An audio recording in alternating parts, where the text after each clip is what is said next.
بسم الله الرحمن الرحيم. أعوذ بالله من الشيطان الرجيم. بسم الله الرحمن الرحيم. ويل لكل همزة لمزة الذي جمع ماله وعدده يحسب أن ماله أخلده كلا لينبذن في الحطمة وما أدراك ما الحطمة نار الله الموقدة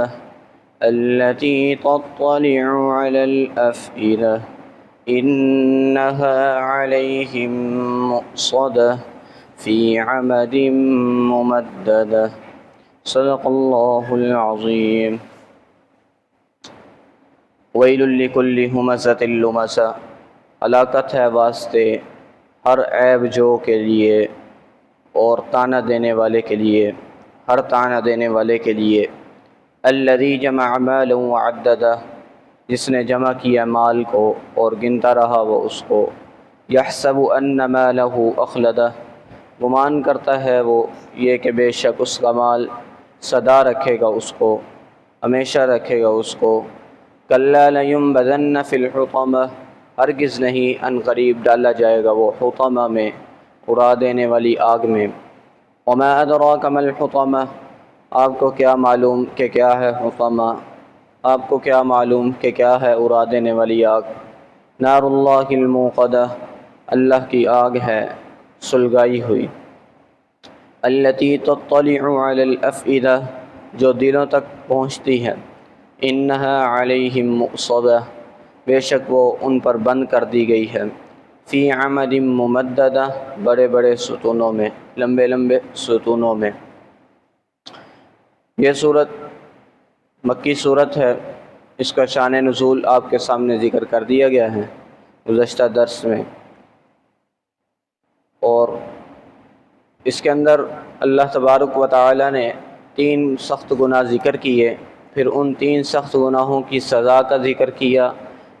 پھر اس سزا کی شدت کو بیان کیا۔ وہ 3 سخت گناہ جن میں سے 2 کی تفصیل گزشتہ درس میں ہو چکی ہے، ہمزہ اور لمزہ کی۔ مختصراً یہ کہ ہمزہ جو ہے وہ کہتے ہیں غیبت کو، کسی کے پیٹھ پیچھے اسے عیب لگانا یعنی غیبت کرنا،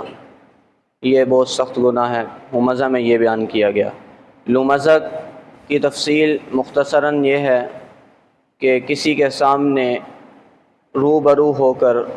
اس کو برا بھلا کہنا، طعنہ دینا، یہ دونوں بہت بڑے سخت گناہ ہیں۔ اور تیسرا گناہ جمع مال ہے، مال کا جمع کرنا۔ اب مال کا جمع کرنا، مطلقاً مال کا جمع کرنا جو ہے وہ بری چیز نہیں ہے، مطلقاً مال کا جمع کرنا بری چیز نہیں ہے، بلکہ وہ مال یہاں پہ مراد ہے کہ جس مال کا اس نے حق ادا نہ کیا ہو، یعنی جو مال اس کے پاس ہے اگر وہ صاحب نصاب ہو گیا ہے تو اس کی زکوٰۃ ادا نہ کی ہو، صدقات نہیں ادا کیے، یعنی جو حقوق واجبہ اس مال پر تھے اس نے وہ ادا نہیں کیے، یا اس نے اس مال کو بطور فخر کے، بطور تکاثر کے استعمال کیا، اپنا فخر سمجھتا ہو اس مال کو، تو ایسا مال جو ہے وہ بہت سخت گناہ ہے۔ یا اس کے دل کے اندر مال کی محبت رچ بس گئی ہو، مال کی لالچ بھرپور ہو گئی ہو کہ وہ اس لالچ اور محبت میں بار بار اس مال کو گنتا بھی رہے۔ وعددہ جو ذکر کیا کہ اس مال کی لالچ اور محبت اتنی بڑھ گئی ہو کہ وہ بار بار اس کو گنتا رہے، یہ گناہ ہے، سخت گناہ ہے۔ ایسا مال، مطلقاً مال کا جمع کرنا وہ گناہ نہیں ہے۔ اب آگے فرمایا اللہ تبارک و تعالیٰ نے، یحسب ان مالہ اخلدہ، کہ گمان کرتا ہے کہ بے شک اس کا مال اس کو ہمیشہ رکھے گا۔ اگر ہم دیکھیں تو مالدار جو ہے وہ یہ تو نہیں گمان کرتا کہ مجھے موت آنی نہیں ہے، کہ مال اس کو ہمیشہ رکھے گا، یہ تو نہیں وہ گمان کرتا، لیکن یہاں پہ کہا جا رہا ہے یحسب ان مالہ اخلدہ، کہ وہ گمان کرتا ہے کہ اس کا مال اس کو ہمیشہ رکھے گا، یعنی اس کو موت نہیں آئے گی۔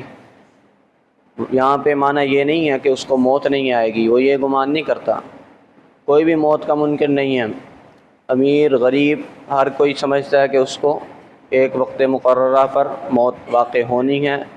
موت نے آ کر رہنا ہے، وہ یہ گمان بھی نہیں کرتا، بلکہ یہاں پر اس چیز کو بیان کیا جا رہا ہے کہ وہ اس کے پاس مال و دولت اتنی ہے کہ وہ اپنی لمبی امیدیں، لمبی آرزویں، لمبی پلاننگیں کر کے بیٹھا ہوا ہے کہ میں نے یہ آگے کام کیے ہیں، کرنے ہیں، وہ اتنی لمبی امیدیں لگا کے بیٹھا ہے گویا کہ اس کو موت کے یقین ہی نہیں ہے۔ یہ چیز یہاں بیان کی جا رہی ہے کہ اتنی لمبی امیدیں لگا کے بیٹھا ہے کہ گویا کہ اس کو موت کے یقین ہی نہیں ہے۔ اسی لیے حضرت عبداللہ بن مسعود رضی اللہ تعالیٰ عنہ سے روایت ہے، وہ فرماتے ہیں کہ حضور اکرم صلی اللہ علیہ وسلم نے ایک مربع خط کھینچا، مربع کہتے ہیں یعنی کہ چاروں کونے اس کے چاروں لائنیں برابر ہوں، چار کونوں والا ڈبہ بنا دیا ہو، پھر اس مربع کے اندر سے درمیان سے ایک لکیر کھینچی جو اس مربع کی لکیر کو کراس کرتی ہوئی باہر نکل رہی تھی سامنے، پھر اس کے دائیں وہ جو درمیان سے لکیر کھینچی اس کے دائیں بھی چھوٹی چھوٹی لکیریں لگائیں اور بائیں بھی چھوٹی چھوٹی لکیریں لگائیں، پھر آپ صلی اللہ علیہ وسلم نے فرمایا کہ یہ درمیان والی جو لکیر ہے یہ انسان ہے،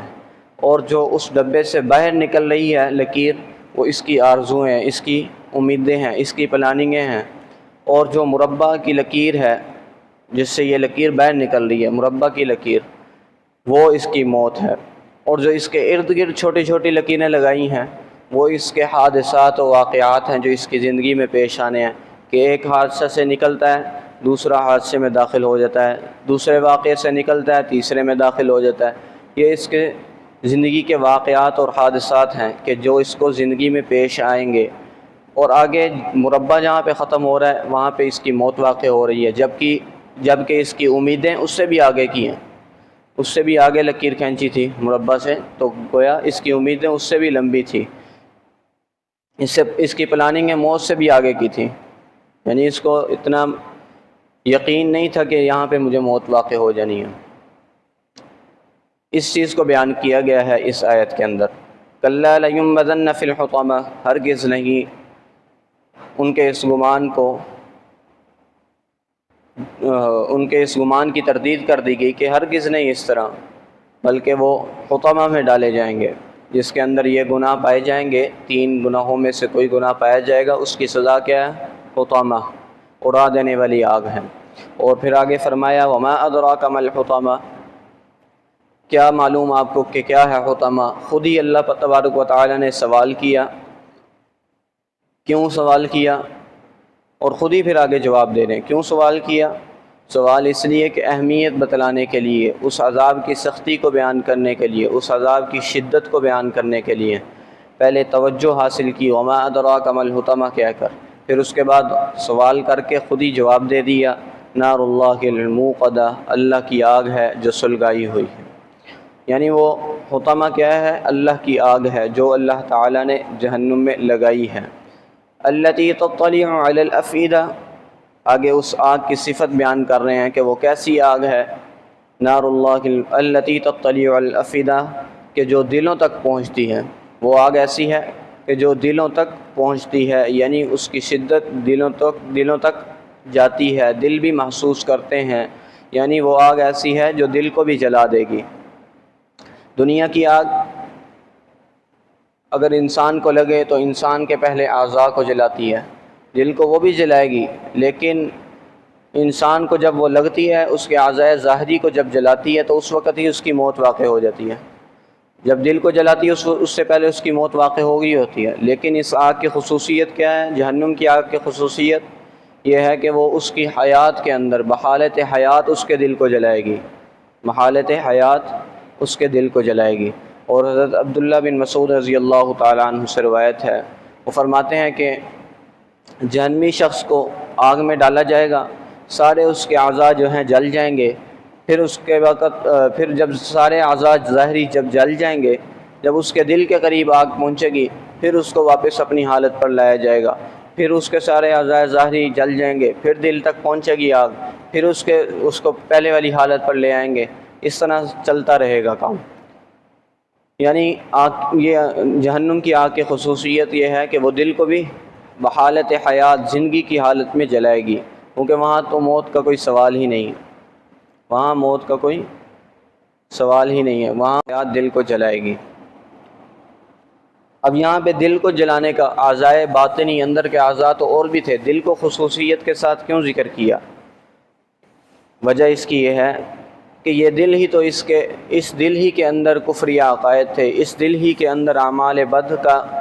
جو ہے نیت تھی اعمال بد کی، تو اس لیے اس دل کو ہی جلایا گیا، کیونکہ یہ عقائد بد اور اعمال بد کا سرچشمہ تھا، تو اس کو ہی سزا دی جا رہی ہے۔ اور دوسری وجہ کیا ہے کہ پورے جسم کے اندر دل جو ہے وہ بہت لطیف اور نازک چیز ہے، اس لیے اس کا ذکر کیا کہ یہ آگ اس نازک عضو تک بھی پہنچے گی، اس کو بھی جلا دے گی۔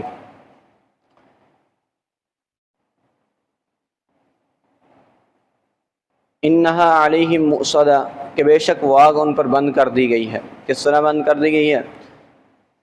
حضرت عبداللہ بن مسعود رضی اللہ تعالیٰ عنہ سے روایت ہے، وہ فرماتے ہیں کہ جب دائمی جہنمی رہ جائیں گے جہنم میں، یعنی جنہوں نے ہمیشہ جہنم میں رہنا ہے وہ جہنمی رہ جائیں گے، تو اس وقت اللہ تبارک و تعالیٰ ان جہنمیوں کو ایک صندوق میں، ہر ایک کو ایک آہنی صندوق میں ڈال دیا جائے گا جس کے اندر آگ ہوگی، ایک صندوق میں ڈال دیا جائے گا جس کے اندر آگ ہوگی، اس کے اندر لوہے کی کیلیں ٹھونک دی جائیں گی، لوہے کی کیلیں ٹھونک دی جائیں گی، وہ کیلیں لگا کر ان کو جہنم کی تہہ میں پھینک دیا جائے گا، اور ہر ایک جو ہے دوسرے کے عذاب کو نہیں دیکھ پائے گا کہ اس کو کس طرح کا عذاب ہو رہا ہے، وہ ایک دوسرے کے عذاب کو نہیں دیکھے گا۔ یہ بیان کیا گیا کہ وہ ان پر آگ ڈال دی جائے گی، یعنی وہ ایک صندوق میں بند کر دیے جائیں گے، پھر اس کے بعد فرمایا کہ وہ صندوق بھی ایک اور صندوق میں ڈالا جائے گا، پھر ان کو جہنم کی تہہ میں پھینکا جائے گا۔ اور ایک اور روایت میں ہے کہ جہنمی کو جو ہے ستون کے اندر بند کر دیا جائے گا، اس ستون کو جہنم میں تانا جائے گا، پھر اس کے اوپر ایک جہنمی ستون ہوگا جس کے اندر دوزخ کی آگ ہوگی، وہ بھی اس کے اوپر ڈالا جائے گا، پھر اس کو ایک اور ستون کے ساتھ جو آگ کے ساتھ بڑا ہوا ہوگا اس کے ساتھ بند کر دیا جائے گا، یعنی اس کو اتنا سخت عذاب ہوگا کہ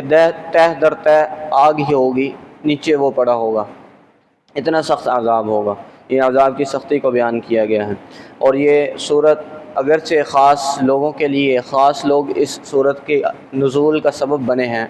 اس صورت کے نازل ہونے کا سبب جو ہے وہ اگرچہ خاص لوگ ہیں، لیکن اعتبار جو ہے اس کا الفاظ کے عموم کا ہوتا ہے، اعتبار الفاظ کے عموم کا ہوتا ہے، تو یہاں پہ یہ وہ خاص لوگ مراد نہیں ہیں کہ ان کو ہی صرف عذاب ہوگا یہ بلا، بلکہ جن کے اندر یہ صفات، یہ گناہ پائے جائیں گے ان کو یہ عذاب ہوگا، جن کے اندر یہ 3 گناہ پائے جائیں گے، 3 گناہوں میں سے ایک گناہ پایا جائے گا، ان کو یہ سخت عذاب ہوگا۔